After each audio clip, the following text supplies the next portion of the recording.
नमस्कार, मैं डॉक्टर मोहनलाल मेघवाल, सहायक आचार्य संस्कृत, राजकीय स्नातकोत्तर महाविद्यालय प्रतापगढ़। द्वितीय वर्ष संस्कृत के प्रथम प्रश्न पत्र के अंतर्गत अभिज्ञान शाकुंतलम के महत्वपूर्ण श्लोकों का अध्ययन हम कर रहे हैं। पिछले कालांशों में भी आपने इनका अध्ययन किया है। उनसे आगे आज हम राजा दुष्यंत और सारथी किस तरह से कुलपति काणु के आश्रम में प्रवेश करने के पश्चात वहाँ की जीवनचर्या को देखते हैं, उसी का वर्णन आगे के श्लोकों में है। जब राजा दुष्यंत कुलपति काणु के आश्रम में प्रवेश करते हैं, तब वहाँ पर शकुंतला और दोनों सखियाँ अनुसुईया और प्रियंवदा वृक्षों को जल सिंचन करती हुई दिखाई पड़ती है। राजा कहते हैं, मधुरम आसाम दर्शनम, इनके दर्शन तो बड़े ही सुंदर हैं। और तब राजा कहते हैं कि इन तापसी कन्याओं को देख करके ये कहा जा सकता है कि यदि आश्रम में रहने वाले लोगों का भी शरीर इतना सुंदर है, अति मनोहर है, तो निश्चय यह कहा जा सकता है कि वन लताओं के द्वारा उद्यान लताएं तिरस्कृत कर दी गई है। अर्थात आश्रम में रहने वाली महिलाओं को, स्त्रियों को, लोगों को किसी भी तरह के सौंदर्य प्रसाधन की सामग्री प्राप्त नहीं होती है, फिर भी अगर वो इतना सौंदर्य अपने आप में रखते हैं, तो फिर जो महलों में रहने वाली महिलाएं हैं या जिनके पास सौंदर्य प्रसाधन हैं, वो तो ज़्यादा सुंदर होनी चाहिए। लेकिन इन आश्रम वासी लोगों को देख करके इनके सुंदर शरीर को यह कहा जा सकता है कि इन्होंने उन महलों में रहने वाली महिलाओं के सौंदर्य को भी तिरस्कृत कर दिया है, उसी प्रकार से जिस तरह से वन लताओं के द्वारा उद्यान लताएं तिरस्कृत कर दी गई है। ततः प्रविशति यथोक्त व्यापारा स सखीभ्याम शकुंतला। इसके पश्चात शकुंतला और उनकी दोनों सखियां जल सिंचन के कार्य करती हुई दिखाई पड़ती है। अनुसुया अनुसुया शकुंतला जो है, अनुसुया और दोनों सखियों से कहती है, ये सखियों इधर आओ, इधर आओ। अनुसुया हला शकुंतले त्वतोऽपि तात काश्यप आश्रम वृक्ष का प्रियतरा इति तर्कयामि ये नवमालिका कुसुम पहलवा अपि त्वम एतेषाम आलवाल पूर्णे नियुक्ता। अनुसुया कहती है कि हे शकुंतला, मैं ये समझती हूँ कि तात काश्यप को यह आश्रम के पौधे या वृक्ष तुमसे भी अधिक प्रिय हैं, क्योंकि ये नवमालिका कुसुम पहलवा अपि त्वम एतेषाम आलवाल पूर्णे नियुक्ता, जिससे कि चमेली के नवमालिका कुसुम पहलवा, चमेली के पुष्प के समान सुकोमल भी तुम्हें एतेषाम आलवाल पूर्णे नियुक्ता, इन पौधों के आलवाल थाले या क्यारियों को भरने के लिए नियुक्त किया है। शकुंतला कहती है, न केवलम तात नियोग एव, ये पिताश्री की आज्ञा ही नहीं है, अस्ति में सोदर स्नेहो अपि एतेषु, मेरा इन पौधों के प्रति सहोदर जैसा स्नेह है। इति वृक्ष सिंचनम रूपयति, और ऐसा कहते हुए जल सिंचन करती है। राजा आत्मगतम, मन ही मन सोचते हैं, कथम यम सा कर्णदुहिता असाधुदर्शी खलु तत्र भवान काश्यप य इमाम आश्रम धर्मे नियुक्ते है। तो क्या यही वह कर्णपुत्री शकुंतला है?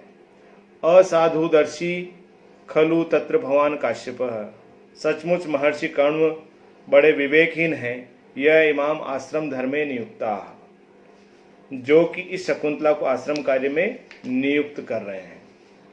इदम कील व्याज मनोहरम वपु तपः क्षमम साधयुतुम यह इच्छति ध्रुवम स नीलोत्पल पत्र धारिया शमीलताम छेतुम ऋषि व्यवस्यति।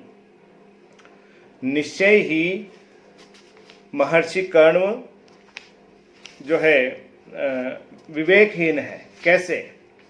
इदम कील व्याज मनोहर वपु तप शमम साधितुम यह इच्छति, यह ऋषि, जो ऋषि अव्याज मनोहरम वपुह, स्वभाव से ही सुंदर, इदम वपुह, इस शकुंतला के शरीर को कील खेद है, तपः क्षमम साधितुम इच्छति, तपस्या के साधन योग्य बनाने के लिए इच्छा करता है। दूसरे पद में देखें, छेतुम ऋषि व्यवस्यति, ऋषि, यह ऋषि जो ऋषि अव्याज मनोहरम वपुह, स्वभाव से ही सुंदर शरीर वाली इस इयम वपुह, इदम वपुह, स्वभाव से ही सुंदर इस शरीर को, शकुंतला के शरीर को, तपः शमम साधितुम यह इच्छति, तपस्या के साधन के योग्य बनाने के लिए इच्छा करता है। ध्रुवम निश्चय ही सह, वह ऋषि नीलोत्पल पत्र धारिया, नील कमल के पत्ते के अग्रभाग से शमीलताम छेतुम व्यवस्यति, शमी वृक्ष की लता को अर्थात शाखा को छेतुम काटने के लिए व्यवस्यति प्रयत्न करता है। महर्षि कण्व का यह प्रयास वैसा ही है जैसे कोई नील कमल के पत्ते के अग्रभाग से शमीलता की कठोर शाखा को काटने का प्रयास करता है। यह शकुंतला जो है कोमलांगी है, सुकोमल है, स्वभाव से ही सुंदर शरीर वाली है और उससे ऐसे ही कठोर तपस्या का कार्य करवा करके महर्षि कण्व एक तरह से वैसा ही कार्य कर रहे हैं जैसे कि नील कमल के पत्ते की अग्रभाग से शमीलता की कठोर शाखा को काटा जाए। अर्थात जिस तरह से नील कमल के पत्ते के अग्रभाग से शमीलता की कठोर शाखा को नहीं काटा जा सकता, वैसे ही इस शकुंतला के कोमल शरीर से यह तपस्या का कार्य करवाना अनुचित है। तो इस दृष्टि से महर्षि कण्व का यह कार्य विवेकहीन नहीं है। अर्थात शकुंतला चूंकि कोमलांगी है, सुकुमार है, तो उससे यह तपस्या का कार्य करवाना उसी तरह से कठोर है, कठिन है या अव्यावहारिक है जैसे कि कोई नील कमल के पत्ते की धार से शमीलता की कठोर शाखा को काटने का प्रयास करे। नील कमल के पत्ते की धार से शमीलता को काटना जिस तरह से असंभव है, मुश्किल है, उसी तरह से इस कोमलांगी शकुंतला से तपस्या का कार्य करवाना, इसके शरीर को तपस्या के साधन योग्य बनाना भी उचित नहीं है। भवतु पादपा अंतर्हित एवं विश्रब्दम तावदेनाम पश्यामी। तो ठीक है, वृक्षों की आड़ में रुक करके इनके व्यवहार को देखता हूँ, इति तथा करोति, और ऐसा करके राजा वहीं रहते हैं।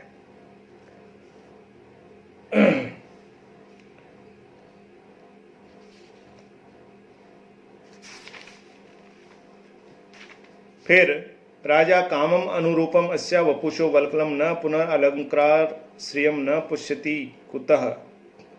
फिर राजा शकुंतला के सौंदर्य को देख करके कहते हैं, उनके वल्कल वस्त्रों को देख करके कहते हैं कि कामम अन अनुरूपम अस्या वपुषो वल्कलम, यद्यपि वल्कल वस्त्र इसके शरीर के अनुरूप बिल्कुल नहीं है। न पुनर्अलंकार श्रियम, तथापि यह इसके अलंकार सदृश, अलंकार के समान शोभायमान नहीं कर रहा है। न ऐसी बात नहीं है, पुष्यति, अपितु यह शोभा बढ़ा ही रहा है। कामम अन अनुरूपम अस्या वपुषो वल्कलम, भले ही यह वल्कल वस्त्र इसके शरीर के अनुरूप नहीं है, तथापि यह इसके अलंकार समान शोभायमान नहीं हो रहा है, ऐसी बात नहीं है। अर्थात इसकी शोभा को बढ़ा ही रहा है। भले ही शकुंतला ने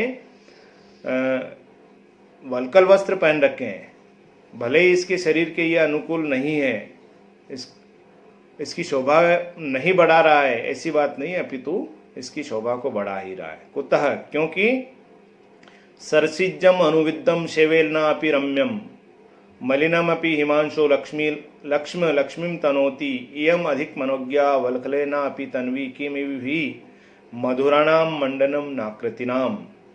क्योंकि सरसिजम अनुविद्धम शेवेलेना अपि रम्यम, सेवेलनापि रम्यम, सेवेलनापि सरसिजम, सेवेलनापि अनुविद्धम सरसिजम रम्यम। सेवाल घास से आच्छादित, सेवाल घास से आच्छादित भी सरसिजम कमल रम्यम सुंदर लगता है। शिवाल घास से, तालाब में शिवाल घास से घिरा हुआ भी कमल, अनुविद्धम घिरा हुआ भी, सरसिजम अनुविद्धम घिरा हुआ भी कमल रम्यम सुंदर लगता है। मलिनम अपि हिमांशो लक्ष्म लक्ष्मीम तनोतीह। मलिनम अपि हिमांशो लक्ष्म, मलिन भी चंद्रमा का कलंक या दाग, लक्ष्मीम तनोती उसकी सुंदरता को बढ़ाता ही है।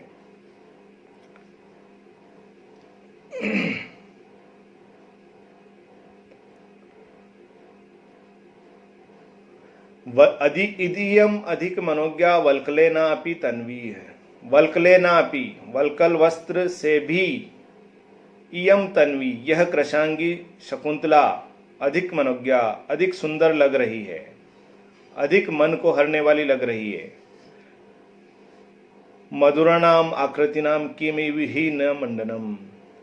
सुंदर व्यक्ति के लिए सभी चीजें शोभावर्धक होती है, क्योंकि सुंदर आकृतियों के लिए कौन सी वस्तु अलंकार नहीं होती। मधुराणाम आकृतिनाम किम इव ही मंडनम न भवती।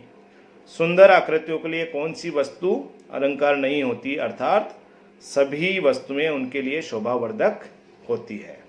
तो वल्कल वस्त्र इसकी शोभा को नहीं बढ़ा रहे हैं, ऐसी बात नहीं है, अर्थात इसके शरीर की शोभा को और अधिक बढ़ा ही रहे हैं। जैसे शिवाल घास से घिरा हुआ भी कमल सुंदर प्रतीत होता है, मलिन भी चंद्रमा का कलंक उसकी शोभा को बढ़ाने वाला होता है, वल्कल वस्त्र भी इस कृशांगी शकुंतला की के सौंदर्य को बढ़ा ही रहा है, इसमें भी यह सुंदर लग रही है। इसलिए यही कहा जा सकता है कि मधुराणाम आकृतिनाम सुंदर व्यक्तियों के लिए या सुंदर आकृतियों के लिए कि में भी न मंडनम, अर्थात कौन सी वस्तु उनके लिए अलंकार स्वरूप नहीं होती है, उनके शोभा बढ़ाने वाली नहीं होती है, अर्थात वह स्वभाव से ही सुंदर है, तो उनके लिए जो भी वस्तुएं हैं वह उनके सौंदर्य को और बढ़ाने वाली होगी ही। इसलिए ये वल्कल वस्त्र इसकी शोभा को बढ़ाने वाले हैं।